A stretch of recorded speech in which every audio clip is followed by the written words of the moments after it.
وقال النبي صلى الله عليه وسلم إن الله فرض عليكم فرائض وحد حدودا فلا تعتدوها إن الله فرض عليكم فرائض فلا تضيعوها وحد حدودا فلا تعتدوها وحرم أشياء فلا تنتهكوها وسكت عن أشياء فلا تبحثوا عنها الحمد لله আমরা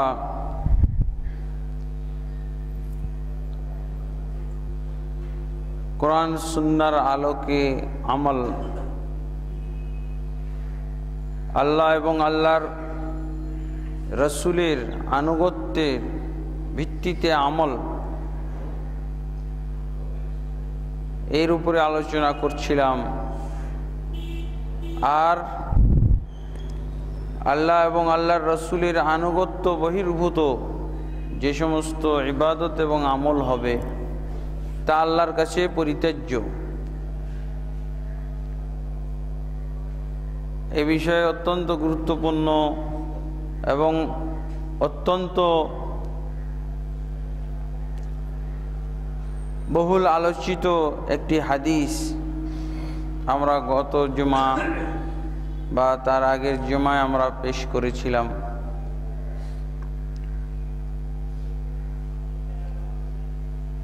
সূরা কাহফের শেষ আয়াতে আল্লাহ তাবারক ওয়া তাআলা আমল কবুলের দুটি শর্ত উল্লেখ করেছেন, মৌলিক দুটি শর্ত।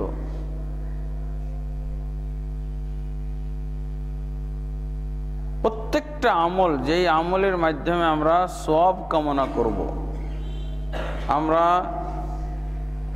জান্নাত কামনা করব, যেটাকে আমরা দ্বীনি কাজ বলবো, এর জন্য অবশ্যই দুটি শর্ত থাকতেই হবে। এক নম্বর হলো ইখলাস উল আমাল লিল্লাহ, শিরক মুক্ত আমল হইতে হবে। আমলের ভিতরে একনিষ্ঠতা থাকতে হবে, শুধুমাত্র আল্লাহকে রাজি খুশি করার উদ্দেশ্যে আমলটা হতে হবে। এই একটি শর্তই যথেষ্ট নয়, বরং এর সাথে আরও একটি শর্ত জড়িত হইতে হবে, সেটা হলো রাসূলুল্লাহ সাল্লাল্লাহু আলাইহি ওয়াসাল্লামের নির্দেশিত পন্থা এবং পদ্ধতিতে হতে হবে। আল্লাহর রাসূল সাল্লাল্লাহু আলাইহি ওয়াসাল্লাম যে পন্থা এবং পদ্ধতিতে আমল করেছেন, ইবাদত করেছেন, সেই পন্থা পদ্ধতি নিয়ম অনুযায়ী করতে হবে। আল্লাহ তাবারক ওয়া তাআলা বলছেন, কুল ইন্নামা আনা বাশারুম মিসলুকুম ইউহা ইলাইয়া। হে রাসূল, আপনি বলুন, শুধুমাত্র আমি তোমাদের মতো একজন মানুষ, মানুষের দিক থেকে আমি একজন মানুষ। ইউহা ইলাইয়া, আমার কাছে ওয়াহি করা হয়, আন্নামা ইলাহুকুম ইলাহুন ওয়াহিদ, তোমাদের ইলাহ একজন। ফামান কানা ইয়ারজু লিকা রাব্বিহি, যে ব্যক্তি তার প্রতিপালকের, তার রবের সাক্ষাৎ কামনা করে, ফালিয়ামাল আমালান সালিহা, সেজন্য সৎ আমল করে। সৎ আমল হলো ওই আমল যে আমলটা আল্লাহর রাসূল সাল্লাল্লাহু আলাইহি ওয়াসাল্লামের নিয়মে হতে হবে, নিয়মে হবে। যে আমল আল্লাহর রাসূল সাল্লাল্লাহু আলাইহি ওয়াসাল্লামের নিয়মে হবে না, ওটাকে সৎ আমল বলা যাবে না, আমলে সালেহ বলা যাবে না।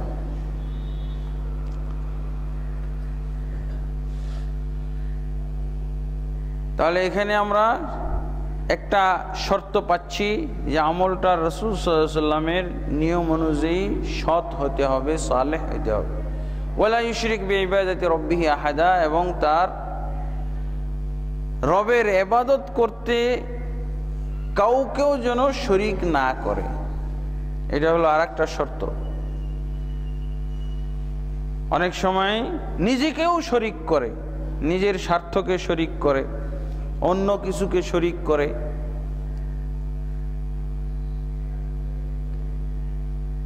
আল্লাহর উদ্দেশ্যে আমল করা,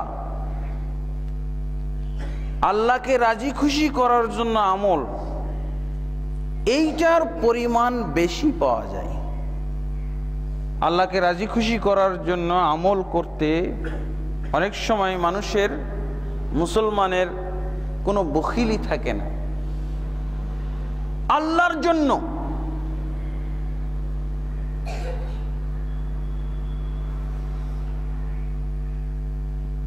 এটা তুলনামূলক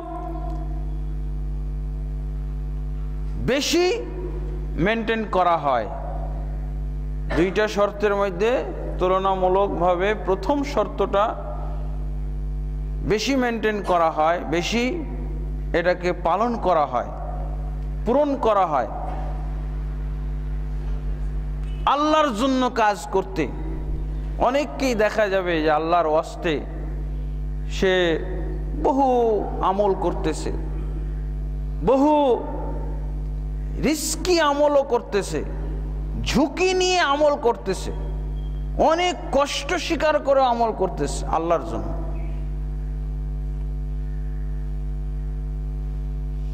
মন বলে, অনেক সময় মনও বলে দেয় যে এইটা করলে মনে হয় আল্লাহ বেশি খুশি হবে। আল্লাহকে খুশি করার জন্য, আল্লাহকে পাওয়ার জন্য অনেক সময় জীবন বিপন্ন করে ফেলে।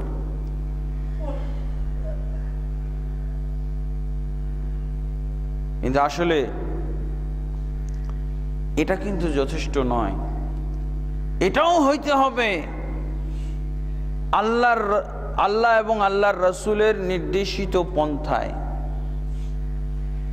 আপনার মন যেভাবে চাইবে আল্লাহকে খুশি করার জন্য সেভাবে পারবেন না। আজকে দেখেন, এই শর্ত পূরণের জন্য, আল্লাহকে পাওয়ার জন্য, আল্লাহকে রাজি খুশি করার জন্য কত লোক টঙ্গীর মাঠে কষ্ট করছে, টঙ্গীর মাঠে কষ্ট করছে। উদ্দেশ্য কি? আল্লাহকে পাওয়ার জন্য, জান্নাত পাওয়ার জন্য, পরকালীন স্বার্থের জন্য। রেডিওতে শুনলাম কিছু সাংবাদিক, ওই যে এর আগের পর্ব, প্রথম পর্ব যে হলো 24 তারিখ থেকে শুরু, 22 তারিখেই লোক বোঝায়, 23 তারিখেই লোক বোঝায়।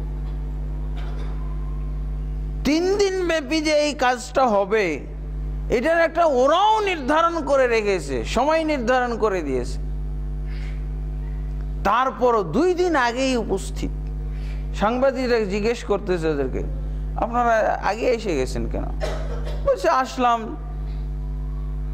সওয়াবের উদ্দেশ্যে, জান্নাত পাওয়া যাবে এই উদ্দেশ্যে আগেই চলে আসছে। সওয়াবের উদ্দেশ্যে, জান্নাত পাওয়ার জন্য আগেই চলে আসছে। কোন আল্লাহ এই জায়গায় সওয়াব আছে কোন আল্লাহ বলে নাই। আল্লাহ বলতে ইসলামের যে আল্লাহ কোথাও বলে নাই, কোরআনে নাই, রাসূলুল্লাহ সাল্লাল্লাহু আলাইহি সাল্লাম কোথাও হাদিসে বলেননি। সাহাবায়ে কেরাম অনেক সময় কিছু সূত্র পাইতেন, সাহাবীদের যুগে কিছু সূত্র পাওয়া যাইত, সেই সূত্র ধরে ওই জায়গায় জমা হওয়ার চেষ্টা করতেন। এখানে তো কোনো সূত্রই নাই, মূত্র, শুধু সূত্র নাই, মূত্র পাওয়া যাবে শুধু। কি সূত্রগুলো? সাহাবায়ে কেরাম, ওমর ইবনে খাত্তাব রাদিয়াল্লাহু আনহু দেখছেন কিছু লোক এই দিকে চলে যাচ্ছে, আরে হজে যাব মক্কার দিকে, তো এই লোকগুলো এইদিকে কেন যাচ্ছে, কি আছে এইদিকে? পরে বুঝতে পারলেন যে এই দিকে একটা গাছ আছে, যেই গাছের নিচে আল্লাহর রাসূল সাল্লাল্লাহু আলাইহি ওয়াসাল্লাম সাহাবায়ে কেরামকে নিয়ে বসেছিলেন এবং ওই হুদাইবিয়ার সন্ধির সময় বায়াত করেছিলেন। একটা সূত্র। কেন ওখানে লোকগুলো যাচ্ছে? আল্লাহর রাসূল ওখানে বসেছিলেন ওই গাছের নিচে। সাহাবায়ে কেরাম, কত পাক পবিত্র লোকগুলো, কত ইমানদার লোকগুলো ওখানে বসেছিলেন। এই সূত্র ধরে ওরা একদিকে চলে যাচ্ছে। যখন ওমর ইবনে খাত্তাব রাদিয়াল্লাহু আনহু জানতে পারলেন যে এরা যাচ্ছে ওই গাছের নিচে কিছু পাওয়ার আশায়, আল্লাহ রাসূল সাল্লাল্লাহু আলাইহি ওয়াসাল্লাম ওই গাছের নিচে বসেছিলেন, গাছটার ছায়ার নিচে বসেছিলেন, মরুভূমির রৌদ্রের তাপ থেকে বাঁচার জন্য বসেছিলেন, কিছু তো উপকার ছিল। আর ওখানে বিরাট একটা কাজ আল্লাহ রাসূল করেছিলেন, যেই গাছের বর্ণনা আল্লাহ কোরআনের মধ্যে দিয়েছেন, যেই জায়গার উল্লেখ কোরআনের মধ্যে আছে সূরা ফাতহের মধ্যে, সেই গাছের কাছে তারা, সেই গাছের নিচে কিছুক্ষণ বসবেন, সওয়াব হইতে পারে। আল্লাহ রাসূল বসেছেন, সওয়াব হবে না?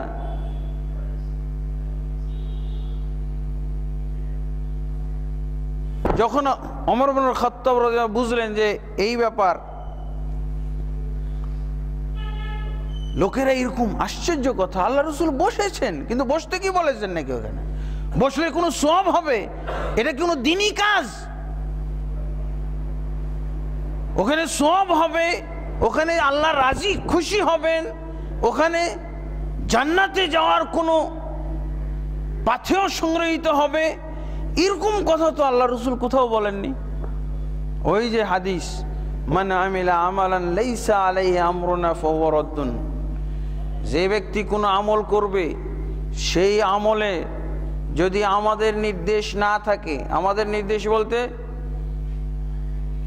ব্যাখ্যা করে বলতে হবে রাসূলুল্লাহ সাল্লাল্লাহু আলাইহি ওয়াসাল্লামের নির্দেশ না থাকে, আল্লাহর নির্দেশ না থাকে, তাহলে কি হবে? ফাহুয়া রাদ্দুন, সেটা পরিত্যাজ্য। সেই আমলের নাম রাখতে হবে প্রত্যাখ্যাত আমল, সেই আমলের নাম রাখতে হবে বাতিল আমল। আমল আপনি বলেন কিন্তু সাথে সাথে বাতিল আমল বলতে হবে। আমল তো ঠিকই, কেন হচ্ছে না? কত জিকির আজকার হচ্ছে, আল্লাহর নাম স্মরণ হচ্ছে, নবীর নাম স্মরণ হচ্ছে, সুবহানাল্লাহ, আলহামদুলিল্লাহ, কোরআনের আয়াত তেলাওয়াত হচ্ছে, হচ্ছে না? আমল তো হচ্ছে, কিন্তু আমলগুলোর নাম বলতে হবে বাতিল আমল।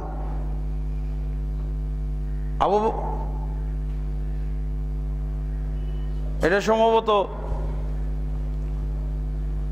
ওমর ইবনে খাত্তাব রাদিয়াল্লাহু আনহু যুগে, তারপর ওমর ইবনে খাত্তাব রাদিয়াল্লাহু আনহু যখন বুঝতে পারলেন, টের পেলেন যে ওই গাছের সূত্র ধরে যাচ্ছে, গাছের তো একটা সুন্দর ইতিহাস আছে, এই গাছের একটা বর্ণনা কোরআনে আছে।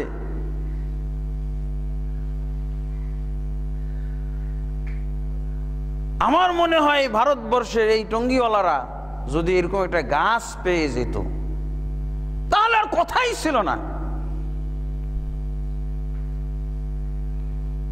আল্লাহর এরকমও যদি জানতে পারতো যে আল্লাহ রাসূল এই জায়গায় পেশাব করেছিলেন একদিন, তাহলে আরো যে কত লোক জমা হইতো এখানে। পায়খানা করেছিলেন আল্লাহ রাসূল একদিনের জন্য এই মাঠে, তাহলে কত পরিমাণ যে লোক জমা হতো আল্লাহই ভালো জানেন।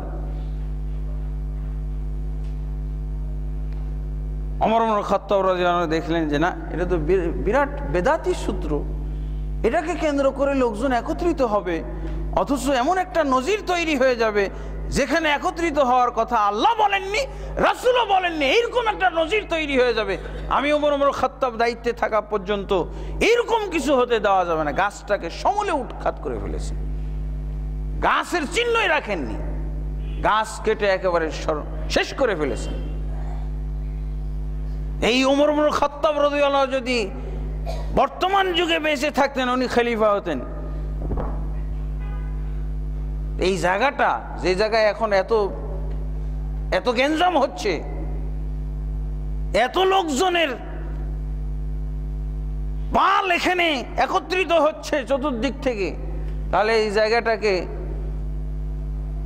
মনে হয় পুকুর বানিয়ে ফেলতেন। পানিতে কিভাবে তোমরা কি করবে, পুকুর বানিয়ে ফেলতেন, অথবা বাউন্ডারি দিয়ে পুলিশ রেখে দিতেন, খালি পিটানোর জন্য, যে এখানে আসবে তাকে পিটানো হবে। ওই ওমর ইবনে খাত্তাব রাদিয়াল্লাহু আনহু, এগুলো সব ওমর ইবনে খাত্তাব রাদিয়াল্লাহু আনহুর বেত খাওয়া লোক। এই জায়গায় বাউন্ডারি দিয়ে পুলিশ দিয়ে পিটাইতেন। আল্লাহ রাসূল সাল্লাল্লাহু, হ্যাঁ উনি ইবাদতের জন্য পিটাইতেন, পাওয়া যায় হাদিসে। ফজরের নামাজ, ফজরের সুন্নত পড়ার পর ফরজের আগে কাউকে যদি দেখতেন যে আবারও সুন্নত পড়া শুরু করছে, বেত দিয়ে মারতেন নামাজরত অবস্থায়। কারণ কি?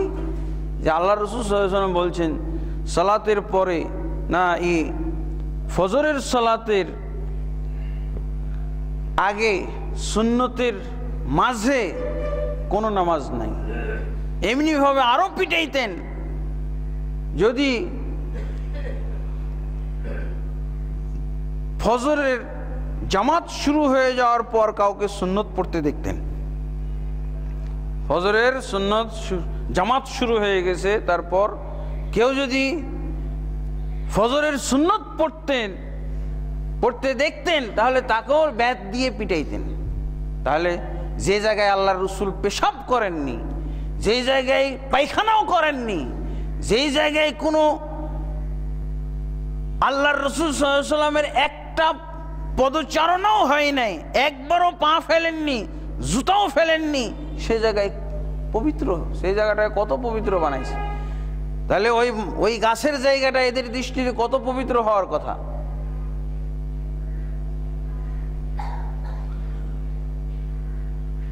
হ্যাঁ, একটা পাথরের ব্যাপারও এসেছে। আল্লাহ রাসূল সাল্লাল্লাহু আলাইহি ওয়াসাল্লাম একটা টিলার ওখানে বসেছিলেন, ছোট্ট পাহাড়, হয়তোবা প্রস্রাব পায়খানার জন্য। সেটাকেও তার যুগে দেখা গেছে কিছু লোক ওই জায়গায় যাচ্ছে,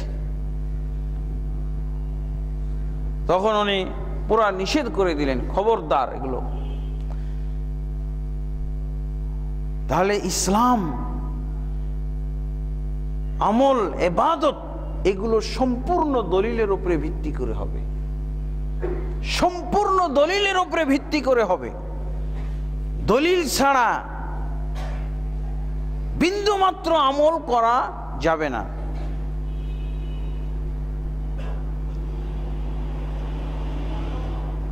অথচ দেখেন কত তাদের প্রস্তুতি। কি বলছে? 2 দিন আগে এসে গেছেন কেন? 24 তারিখ থেকে তো শুরু হবে আপনাদের কারবার। কি? সওয়াব নেওয়ার জন্য। কে বলেছে? একমাত্র ইবলিসের ইশারা ইঙ্গিতে এভাবে লোক চলে আসতেছে। কোনো দলিল লাগে না, কোনো দাওয়াত লাগে না, কোনো কিছু বলতে হয় না।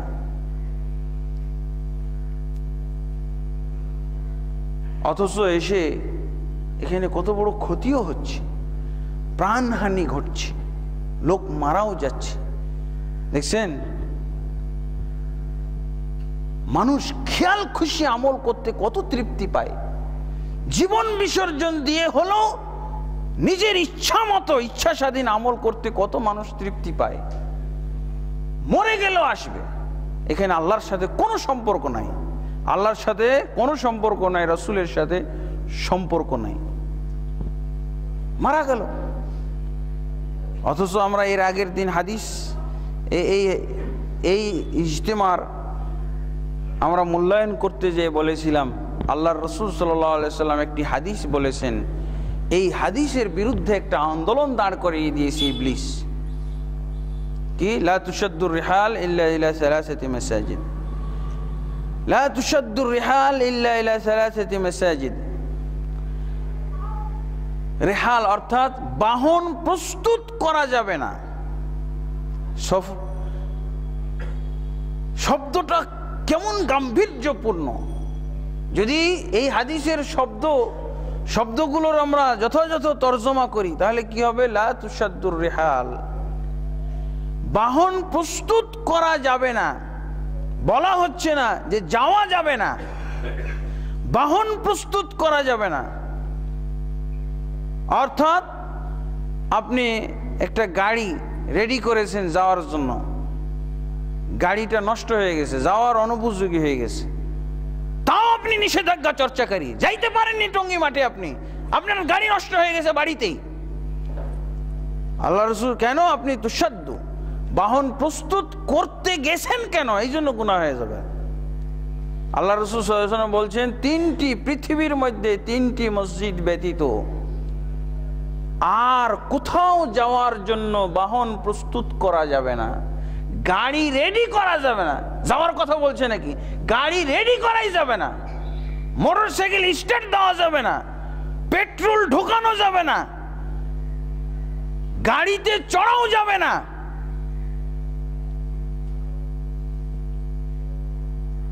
আল্লাহ রাসূল যাওয়ার কথা বলেননি, বাহন প্রস্তুত করা। তাহলে এটা একটা চতুর্থ জায়গা হয়ে গেল না? লোকগুলোর রিপোর্টে কি পাওয়া যায়? হ্যাঁ, আপনি আরো কি অন্য কোনো উদ্দেশ্যে আপনি যাইতে পারেন, কাফের দেখার জন্য যাইতে পারেন। আপনি ওবামাকে দেখতে যাইতে পারেন, দেখি ও কাফের কেমন চলাফেরা করে। আপনি ইন্ডিয়া যাইতে পারেন, দেখি কাফেরদের মূর্তি পূজা কেমন, কি কি কি কায়দায় কিভাবে তারা করে, যাতে আপনি এগুলো থেকে কোন কাফের জায়গায় আপনি যাইতে পারেন। তাদেরকে আল্লাহ ধ্বংস করেছেন, আল্লাহর ধ্বংসলীলা দেখার জন্য আপনি যাইতে পারেন। ইলম অর্জনের জন্য যাইতে পারেন, ইলম অর্জনের জন্য যাইতে পারেন। ইলম অর্জন, আপনি কখন ইলম অর্জনের জন্য যাবেন? ইলম অর্জন বলতে কি? ইলম হলো কাল আল্লাহ কাল রাসূলুল্লাহ, আল্লাহ বলেছেন, রাসূল বলেছেন, এটা শেখার জন্য। আমরা মদিনা ইউনিভার্সিটিতে গেছি, সিলেবাস দেখেছি যে, কিন্তু শুধু জিকির আজকার নামাজ পড়ে ওই জায়গায় যে আপনি নামাজ পড়ে, এখানে নামাজ পড়া হয় না? নামাজ পড়ার জন্য হারাম। আল্লাহ রাসূল তিনটা মসজিদ ব্যতীত অন্য কোথাও যাইতে নিষেধ করছেন। তো মসজিদে কি হয়? মসজিদে কি বয়ানের জন্য নাকি? মসজিদ হলো প্রধান কাজ হলো নামাজ পড়া। মসজিদ হলো ইন্নামা জুইলাল মসজিদু লিইকামাতি যিকরিল্লাহ ওয়াস সালাহ ওয়া তিলাওয়াতিল কুরআন। মসজিদ নির্মাণ করা হয়েছে, মসজিদের জায়গা নির্ধারণ করা হয়েছে এখানে সালাত কায়েমের জন্য, আল্লাহর জিকির আজকারের জন্য, আর কোরআন তেলাওয়াতের জন্য। এই কাজগুলো যদি টঙ্গী মাঠের জন্য যান, তাহলে কি হবে? যে নামাজ পড়ব, জিকির আজকার করব, কোরআন তেলাওয়াত করব, ওয়াজ নসিহত শুনবো, তাহলে কি হবে? তাহলে এই যে নিষিদ্ধ তিনটি জায়গা, কার ক্ষমতা আছে বলেন তো? সার বানানোর কার ক্ষমতা আছে? আল্লাহ রাসূল বললেন, তিনটি মসজিদ ব্যতীত আর কোথাও যাওয়া যাবে না। মসজিদে যাওয়ার উদ্দেশ্য কি? ইবাদত, আমল, সওয়াব অর্জন, সওয়াব অর্জন। আর যদি ইলম অর্জন হয়ে থাকে, ইলম অর্জন হয়ে থাকে, ওখানে লিখে দিতে হবে ইলম অর্জনের জন্য। ওটা একটা প্রতিষ্ঠান হতে হবে, মদিনা ইসলামী বিশ্ববিদ্যালয়। কি জন্য? 80% বিদেশি ছাত্র নিয়ে সেখানে কোরআন এবং হাদিসের যে সিলেবাস করা আছে, সিলেবাস পড়ানো হবে। টঙ্গী মাঠ থেকে একজন এসে বলতে পারবে না যে কোরআনের একটি আয়াতের তর্জমা শিখে এসে পড়েছি। এগুলো নিছক অজুহাত। আমি বললাম তো, এইটা একটা শরীয়ত সম্মত তাদের অজুহাত হইতে পারে। কেন এই বিষয়গুলো বলছি? এই যে আল্লাহ রাসূল সাল্লাল্লাহু আলাইহি ওয়াসাল্লামের বিরুদ্ধে, হাদিসের বিরুদ্ধে এত বড় মহড়া, এত বড় মহড়া, এত বড় মহড়া আল্লাহ রাসূল যদি দেখতেন, তা আমার মনে হয় আফসোসে ফেটে চৌচির হয়ে যেত তার অন্তর। আল্লাহ আমার হাদিসের বিরুদ্ধে এত বড় মহড়া করেছে। লাখ লাখ মানুষ, 50 লাখ, আল্লাহকে রাজি খুশি করার জন্য। আহা, আল্লাহকে রাজি খুশি করা সম্ভব নয় একমাত্র আল্লাহর পদ্ধতি ছাড়া। আল্লাহ কি বলছেন শুনেন, ইয়া আইয়ুহাল্লাযীনা আমানু আতিউল্লাহ ওয়া আতিউর রাসূল ওয়া লা তুবতিলু আ'মালাকুম, হে ঈমানদারগণ তোমরা আল্লাহর অনুসরণ করো, রাসূলের অনুসরণ করো, খবরদার তোমাদের আমলগুলোকে নষ্ট করে দিও না। ওই গাছটাকে কেটে ফেলা হলো কেন? আমল নষ্ট হয়ে যেতে পারে। যেই গাছের কাছে আল্লাহর রাসূল যেতে বলেন না, তাও আবার কারা যাচ্ছিল? এই 1400 বছর পরের এই জাহেলগুলো যাচ্ছিল নাকি? আল্লাহর রাসূল সাল্লাল্লাহু আলাইহি ওয়াসাল্লামের পাশাপাশি সাহাবীদের সাথে থাকা লোকগুলো, তাবি এবং এরকমই কিছু হয়তো সাহাবী, অবুজ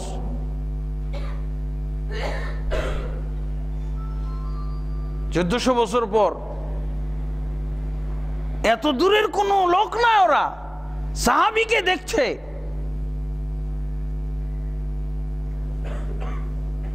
এটা আল্লাহর পক্ষ থেকে একটা গজব। একমাত্র আল্লাহ তাবারক ওয়া তাআলাই এই গজব থেকে, এই ধর্মীয় গজব থেকে মুসলিম জাতিকে রেহাই দান করতে পারেন। কারণ এই জাতি কখনো কোরআন পড়বে না, কখনো হাদিস পড়বে না।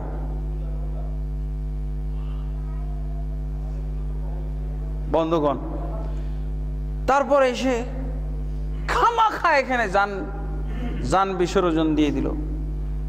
তার চেয়ে ফজিলতপূর্ণ বিসর্জন, জীবন বিসর্জন কিসে হইতো জানেন? ট্রাকের চাকার নিচে পড়ে যদি মারা যাইতো, ওই জায়গার চেয়ে বেশি ফজিলত ছিল।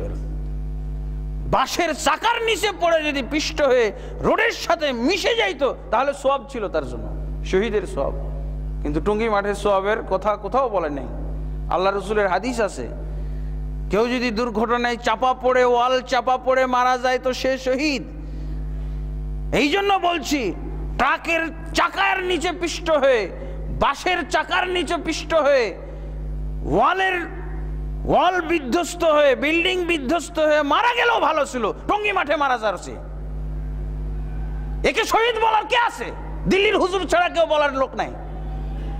এদেরকে শহীদ বলার জন্য রাসূল খুঁজে পাওয়া যাবে না, কোরআন খুঁজলে পাওয়া যাবে না, হাদিস খুঁজলে পাওয়া যাবে না। কিন্তু বাসের চাকার নিচে পড়ে মারা গেছে, রোড অ্যাক্সিডেন্টে মারা গেছে, পানিতে ডুবে মারা গেছে, আপনি খোঁজ করলে পাবেন রাসূলুল্লাহ সাল্লাল্লাহু আলাইহি ওয়াসাল্লাম বলছেন এই লোকগুলো শহীদ। কিন্তু এরা কে?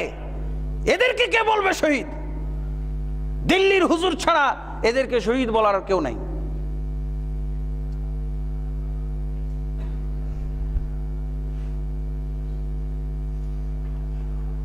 এই হলো ঝুঁকিপূর্ণ,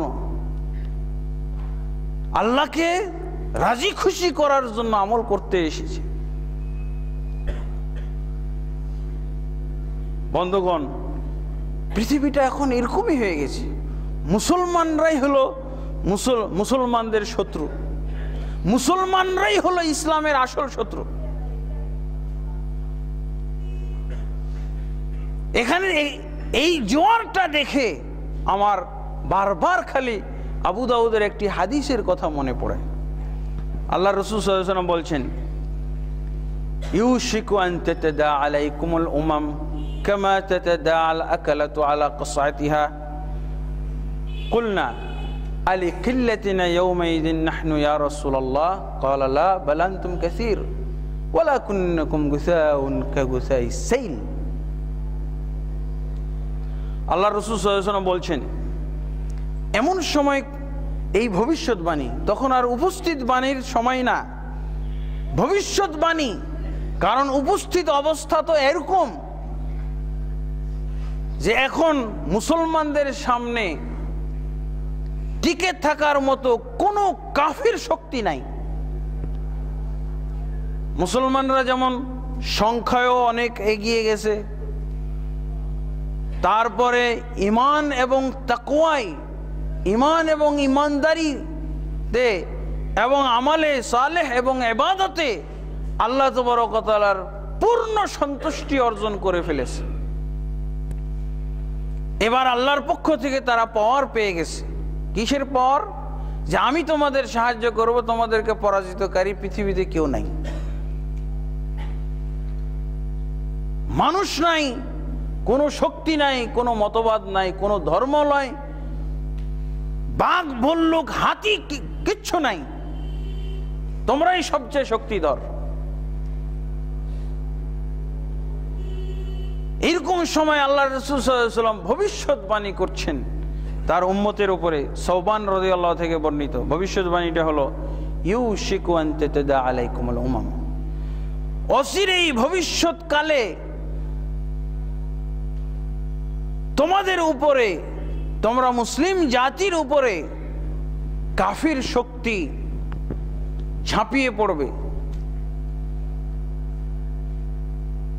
যেভাবে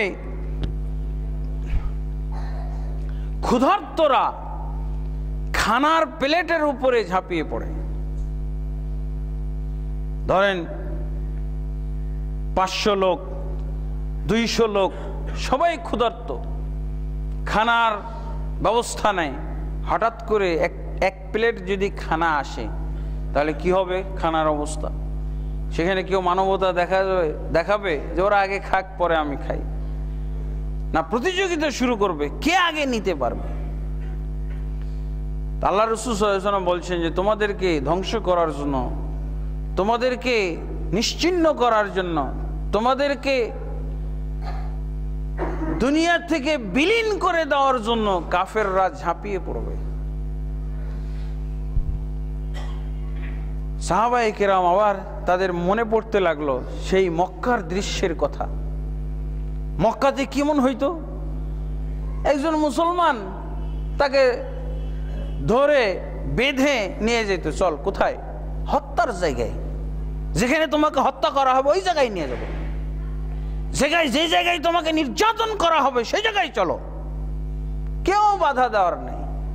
যাকে যখন ইচ্ছা ধরে নিয়ে যাইতো, নির্যাতন করত, নির্যাতনের জায়গায় ইচ্ছা হলে হত্যাই করে ফেলতো, নির্যাতন করে তারা আনন্দ পাইত। বেলাল বিন আবি রবাহ তার ঘটনা কে জানে না? খাব্বাব বিন ওরাত কে তার ঘটনা জানে না? আম্মার বিন ইয়াসির, সুমাইয়া, ইয়াসির, এদের ঘটনা কে জানি না আমরা? বলছে সাহাবায়ে কেরাম যখন আল্লাহ রসুলের কাছে এই ভবিষ্যৎবাণী শুনলেন, তখন ওই মক্কি জীবনের কথা চিন্তা করা শুরু করলেন। কেন মক্কাতে এত সহজে তারা মুসলমানদেরকে ধরে নিয়ে যেত, নির্যাতন করত, হত্যা করত, কেউ বাধা দেওয়ার ছিল না। এটাও তো একটা প্রতিযোগিতা, কে কয়জন মারতে পারো। সাহাবায়ে কেরাম ওই যুগটার কথা টেনে বলতেছেন, আলী কিল্লাতিনা ইয়াউমাইদিন নাহনু ইয়া রাসূলুল্লাহ, আমাদের এই দুরবস্থা কেন হবে? আমরা কি আবার ওই আগের অবস্থায় ফিরে যাব? আমাদের সংখ্যা খুব কমে যাবে, বিধর্মীদের তুলনায় আমাদের সংখ্যা অনেক কমে যাবে, আমরা নিজেদেরকে প্রোটেস্ট দিতে পারবো না, প্রতিরোধ করতে পারবো না। আল্লাহ রাসূল সাল্লাল্লাহু আলাইহি ওয়াসাল্লাম বললেন, লা, আগের ঘটনা আর পরের ঘটনা অন্যরকম, পার্থক্য আছে। বাল আনতুম ইয়াউমাইদিন কাসীর, বরং সে যুগেই তোমাদের সংখ্যা অনেক বেশি হবে। আগের যুগে মুসলমানদের সংখ্যা কমার কারণে তারা এরকম নির্যাতিত হয়েছে, আর ভবিষ্যৎবাণী যখনকার ভবিষ্যৎবাণী আল্লাহ রাসূল সাল্লাল্লাহু আলাইহি ওয়াসাল্লাম করছেন, তখন হবে সংখ্যায় ওরাই বেশি। আপনি যে টঙ্গী মাঠে দাঁড়ান, মনে হচ্ছে সারা পৃথিবী দখল করে নেওয়া হবে, যতগুলো মুসলমান, ওরা বলেও ইমানের জোয়ার নাকি, এটা ইমানের জোয়ার, ইমানদারদের জোয়ার, বন্যা। তখনই আমার এই হাদিসটা মনে পড়ে যে আল্লাহ রাসূল সাল্লাল্লাহু আলাইহি ওয়াসাল্লাম বলছেন, যখন মুসলমানদের উপরে কাফেররা নির্যাতন করবে এবং নির্যাতনে তারা প্রতিযোগিতা করবে, কে কতগুলোকে নিশ্চিহ্ন করতে পারে, কে কাদেরকে নিশ্চিহ্ন করতে পারে, এই প্রতিযোগিতা।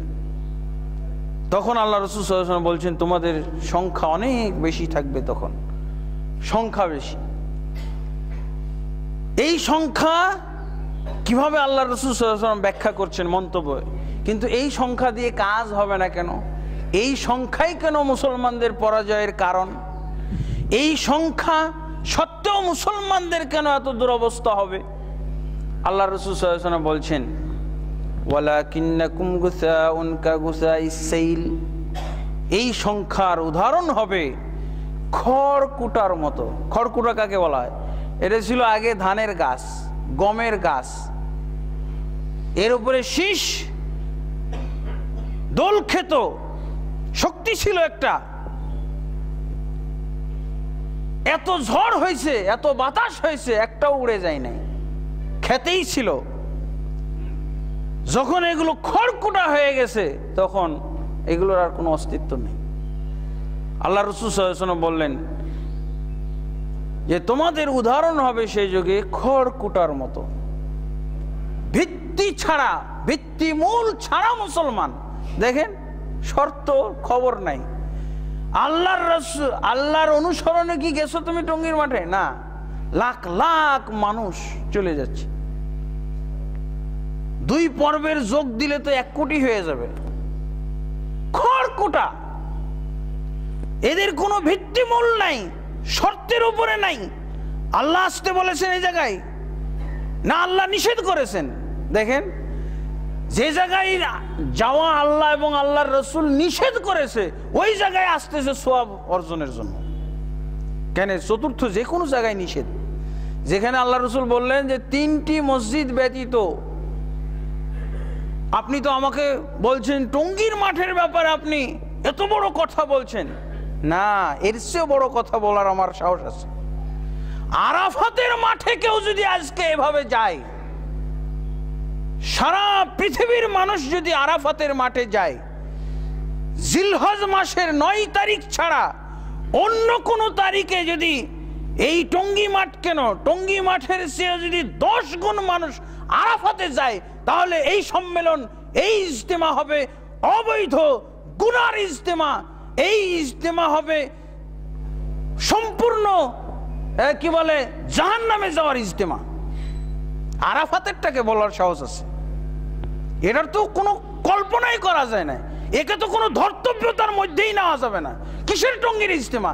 আরাফাতের ইজতেমা 9 তারিখের আগে যদি কখনো হয়, 9 তারিখের পরে কখনো হয়, এর চেয়ে ভালো মানুষগুলো যদি আসে, সমস্ত আরবের মানুষ যদি সেখানে ভিড় জমায়, তারপরও ওই ইজতেমাকে অবৈধ বলতে হবে, হারাম বলতে হবে, জান্নাতে যাওয়ার পথ নয়, জাহান্নামে যাওয়ার পথ।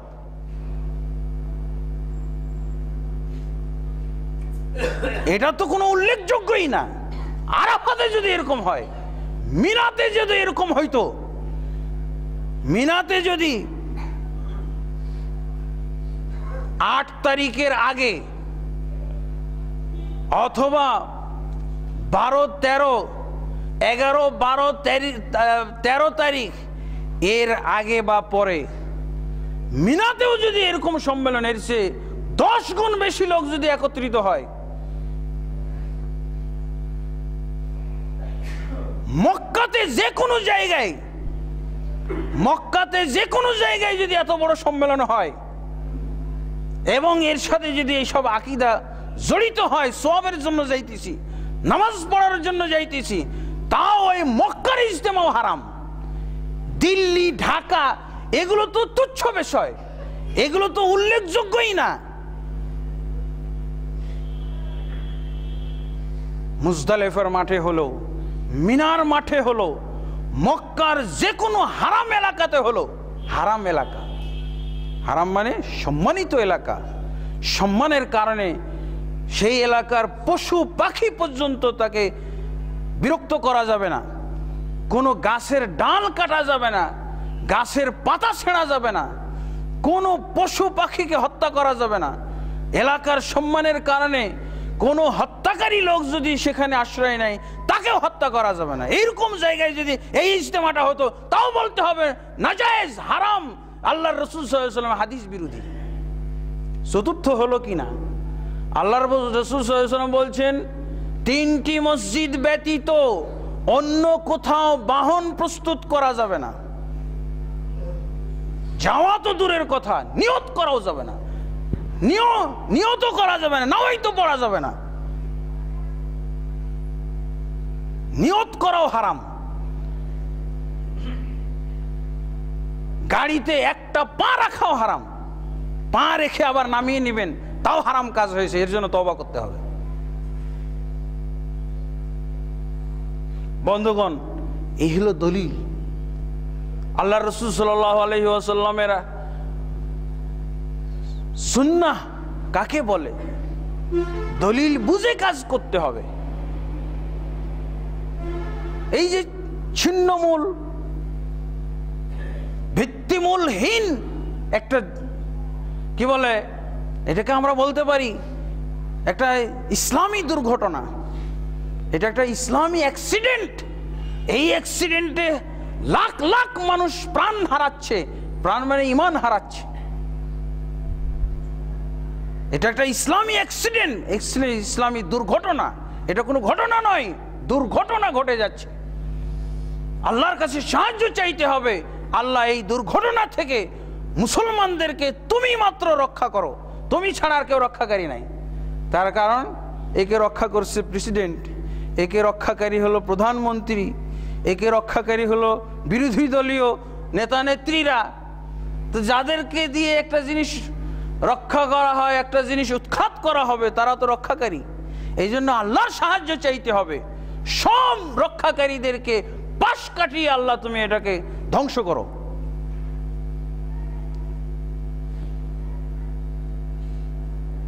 আল্লাহর ইসলাম, রাসূলের ইসলাম হলো এরকম। আপনাকে যদি আমি বলতে বলি যে এই হাদিসের আপনি এই হাদিসের প্রতি ঈমান আনবেন আর এই টঙ্গির প্রতি বিশ্বাস করবেন, মিলান দেখি কিভাবে মিলাচ্ছেন আপনি। আপনি যদি এই নিয়তে যান যে গুনার জন্য যাইতেছি, তাহলে ঠিক আছে, চতুর্থ জায়গা আর হলো না, কিছু গুনার দরকার আছে। গুনাহ করতে যাইতে তো আল্লাহর রাসূল নিষেধ করে নাই, নেকি করতে যাইতে নিষেধ করেছে, গুনাহ করার জন্য যাব, হ্যাঁ তাহলে ঠিক আছে অনেকটা, কিন্তু সওয়াব অর্জনের জন্য যাবেন এটা কখনো ঠিক না। গুনাহ অর্জনের জন্য যেয়ে থাকেন তাহলে ঠিক আছে, অবশ্যই গুনাহ হবে, কিন্তু সওয়াব অর্জনের জন্য কখনো চিন্তা করা যাবে না, নাহলে আল্লাহ রাসূল ভুল হবে। এই হাদিসকে ডিলিট করতে হবে আগে। আর ইলম অর্জনের জন্য কয়জন গেছি? সব তো সওয়াবেরই কথা বলে, সওয়াবের কথা বলতে বলতে আবার কিছু এরকম পর্যায়ে গেছে গরিবদের হজ, লা হাওলা ওয়ালা কুওয়াতা ইল্লা বিল্লাহ। কি পরিকল্পিতভাবে শরীয়ত বানাইছে, আমার কতগুলো নিয়ম বানাইছে, চিল্লি বানাইছে। চিল্লাতে বাইর হয়ে গেলে আর বাড়ি আসা যাবে না, 40 দিন পূর্ণ না হলে বাড়ি আসা হারাম। আমার বাসার পাশে এক হতভাগা বেচারা হজে যাইতে চেয়েছিল, হজ জিকির করতে করতে করতে হঠাৎ এবার শুনতেছি উনি চিল্লাই চলে গেছে। বলে দিছে কে যে এখানে গেলেও হজ হয়। বুঝছো, এত সস্তা হজ, তাহলে ঠিক আছে, বাজেটও কম লাগতেছে। বেরিয়ে গেছে আমার বাসার পাশে, আমাকেই বলে রাখছিল আমাকে হজে নিয়ে যান, স্বামী স্ত্রী 2 জন। অথচ এখন অনেক এক দেশি হজের সংবাদ পেয়ে বেরিয়ে গেছেন, 40 দিন আগে বের হয়েছে। হঠাৎ করে দেখতেছি বাসার আশপাশে দোকানে বসা, দাঁড়িয়ে আছে, পোশাক পরে আছে।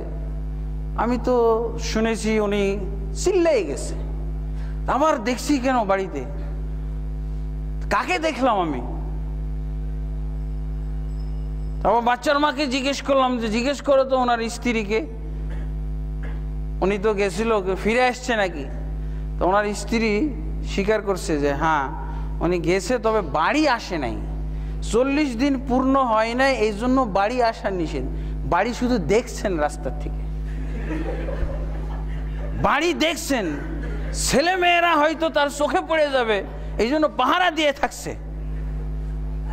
ছেলে মেয়ে যদি দেখা পড়ে যায় 40 ভেঙে যাবে, চিল্লা ভেঙে যাবে নাকি? নাউজুবিল্লাহ, লা হাওলা ওয়ালা কুওয়াতা।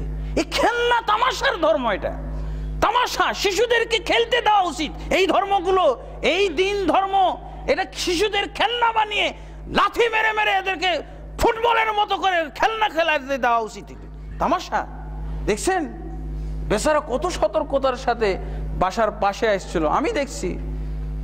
হয়তোবা আরো কড়াকড়ি আরোপ করলে এলাকার কেউ যেন না, মুখোশ পরে আসতে হবে নাকি আল্লাহ জানে, মুখোশও পরিয়ে দিবে নাকি এরপরে কে জানে। ছেলে মেয়ে কাউকে দেখা যাবে না। তো বলছে যে ভাবি শুনছি উনি আসছিল, আমিও শুনছি আশপাশের দোকানে চা টা খাইছে, কিন্তু বাড়ি আসে নাই, কারণ বাড়ি আসা নিষেধ, নাহলে চিল্লা ভেঙে যাবে। এসব চিল্লা ভেঙে পায়ের নিচে ডলে একেবারে মাটির সাথে মিশিয়ে দিবেন, কোনো অসুবিধা নেই। আল্লাহর রাসূল সাল্লাল্লাহু আলাইহি ওয়াসাল্লাম খুশি হবেন, আল্লাহ খুশি হবেন। চিন্তা করে দেখছেন, হজে যেও আমার জন্য এত বড় কড়াকড়ি নাই। আবার ওরা এই চিল্লাওয়ালারা এই মাঠ জমজমাট করার জন্য কত কত নিয়ম কানুন বানাইছে। হজ করে আপনি চিল্লাই চলে যাবেন। আপনার হজ কার্যকর করতে হলে এই মাঠ সমাপ্ত না হওয়া পর্যন্ত, বা এই মাঠ থেকে আবার কোনো চিল্লা যদি আপনার ভাগ্যে পড়ে, সেটা না করে আপনি বাড়ি যেতে পারবেন না। আবার নিয়ম হলো এই চিল্লাওয়ালাদের, এই হুজুরদের কাছ থেকে অনুমতি না নিয়ে আপনি হজে গেলেও হজ হারাম হয়ে যাবে, হজ হারাম হয়ে যাবে। এই হলো জঘন্য জঘন্য আকীদা। আমি নিজে শুনছি, ওই কাকরাইল থেকে আসা লোক, একসাথে গাড়িতে উঠছি, একজন আরেকজনকে জিজ্ঞেস করছে, মুরব্বী তো হজ করছেন? তো বলছে মুরব্বীরা যখন অনুমতি দেয় তখন যাব, মুরব্বীরা অনুমতি দিলে যাবে হজে, এর আগে হজে যাওয়াও নিষেধ। হজ ফরজ কে আল্লাহ করেন নাই? হজটা আল্লাহর হক না? আর এটা কার হক? এই তাবলিগের, এই টঙ্গী তাবলিগ, এই দিল্লি ভিত্তিক তাবলিগ, এটা কার হক? এটা হুজুরদের হক, ইলিয়াস সাহেবের হক, জাকারিয়া সাহেবের হক, ইউসুফ সাহেবের হক। নাউজুবিল্লাহ, এগুলো খেল তামাশা। আমাদের পড়া উচিত। পড়াশোনা না করলে এরকমই আমাদেরকে নিয়ে খেলবে এরা, যা ইচ্ছা তাই বলবে। আল্লাহর কসম, এই কথাগুলো বলার দরকার আছে, প্রয়োজন আছে, বাস্তবতা আছে, দেখেই বলছি। এগুলো কোনো গীবত না, ফরজ এই কথাগুলো বলা। চিন্তা করে দেখেছেন এত নির্মম, ইসলামের ভিতরে এত নির্মমতা আছে।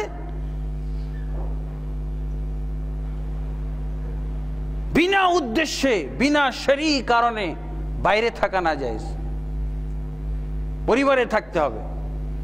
কিভাবে লোকটা আসলো, কোথায় কোথায় ঘুরেছে আল্লাহ ভালো জানে।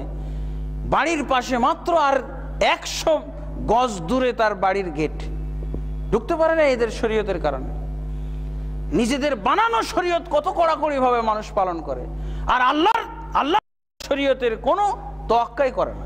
নিজেদের বানানো শরীয়ত কত কড়াকড়ি, চিন্তা করে দেখছে। আর মনে হয় অন্য কোনো নিয়ম, কোনো দলীয় নেতা নেত্রী যদি বলতো এদেরকে, তাও মনে হয় থাকতে পারতো না। যাই দেখে আসি, এসে গেছি মাত্র 100 গজ, দেখা যাচ্ছে গেটটা, তারপরও ফিরে গেছে। লা হাওলা ওয়ালা কুওয়াতা ইল্লা বিল্লাহ। এটা একটা ধর্ম। এই জন্য এই যে এই কিতাবটা, এদের আকীদা জানার পর জঘন্য জঘন্য আকীদাগুলো, যেগুলো ইসলাম মানে সোজা কথা, ইসলাম ধর্ম থেকে বিচ্যুত হয়ে যায় যে ব্যক্তি, তাকে মুরতাদ বলা হয়, তাকে মুরতাদ বানা হলো না। আমার কাছে 2 খণ্ড কিতাব আছে, নওয়াকিজুল ইসলাম আল কওলিয়া ওয়াল আমালিয়া, এটা হলো একটা খণ্ড। আর একটা খণ্ড হলো নওয়াকিজুল ইসলাম আল ইতিকাদিয়া, যে সমস্ত বিশ্বাসগত কারণে একজন মানুষের ইসলাম ভঙ্গ হয়ে যায়, ইসলাম ভঙ্গ হয়ে যায়। আর একটা খণ্ডে আছে যে সমস্ত কথা এবং কাজ করার মাধ্যমে ইসলাম ভঙ্গ হয়ে যায়। এই দলটার আকীদা এবং বিশ্বাস যখন মক্কা মদিনার আলেমরা জানতে পারল, তখন তারা তাদেরকে হেদায়েতের জন্য দিল্লি পর্যন্ত আসছিল, কিন্তু এই লোকগুলো এদেরকে সুযোগ দেয় নাই।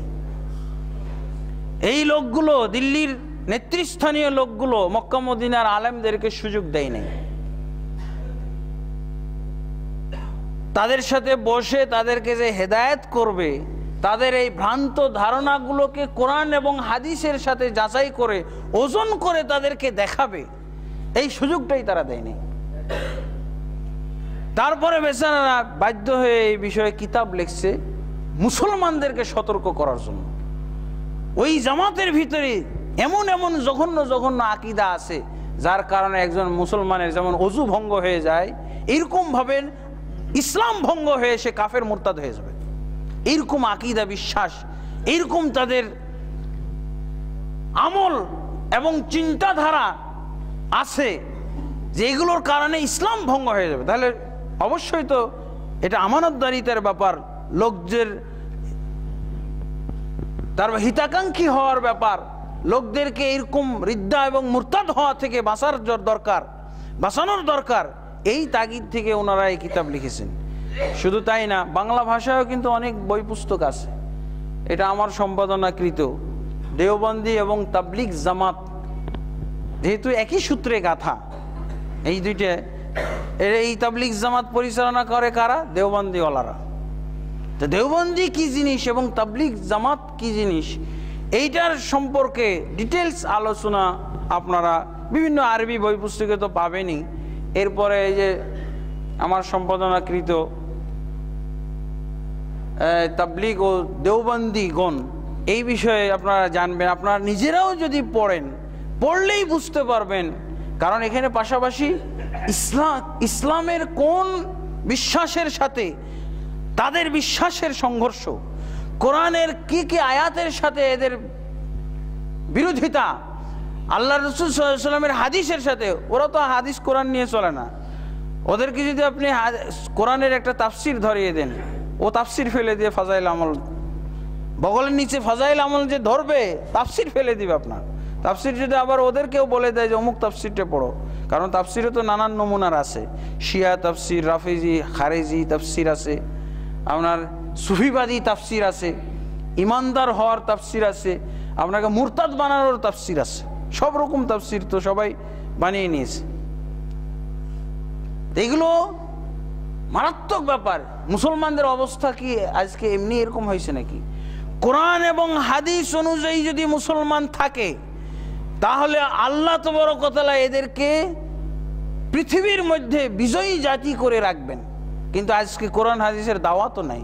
এটা তাবলিগ জামাতের দাওয়াত, এ তো দেওবন্দি ইসলামের দাওয়াত, এ তো হলো দিল্লি ভিত্তিক তাবলিগ, মদিনা ভিত্তিক তাবলিগ নয়।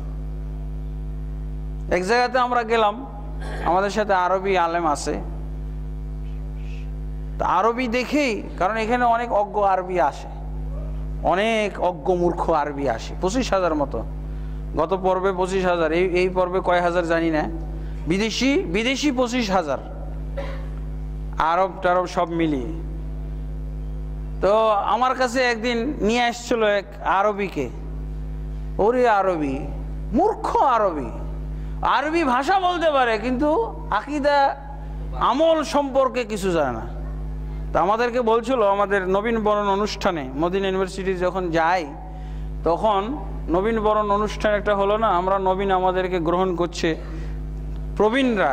তো আমাদেরকে অভিজ্ঞতা দেওয়ার সময় একজন ভাই, ওনার বাড়ি চাঁপাইনবাবগঞ্জ, পুরানা বড় ভাই, উনি বলছেন যে দেখেন, আপনাদেরকে অভিজ্ঞতা দেওয়ার জন্য বলছি, এই মক্কা এবং মদিনার দেশে আপনারা আসছেন, বহু লোক দেখবেন, বহু লোক আপনারা পাবেন, এদেরকে দেখে আবু বকর, ওমর, ওসমান, আলী, সাহাবায়ে কেরামের কথা মনে পড়বে। একই চরিত্র, যা আপনি কোরআন, যা আপনি ইতিহাসে পড়েছেন, হাদিসে পড়েছেন, তার সাথে হুবহু মিল দেখবেন। আবার এরকম লোকও আপনাদের ভাগ্যে পড়বে, আবু জাহালের কথা মনে পড়বে।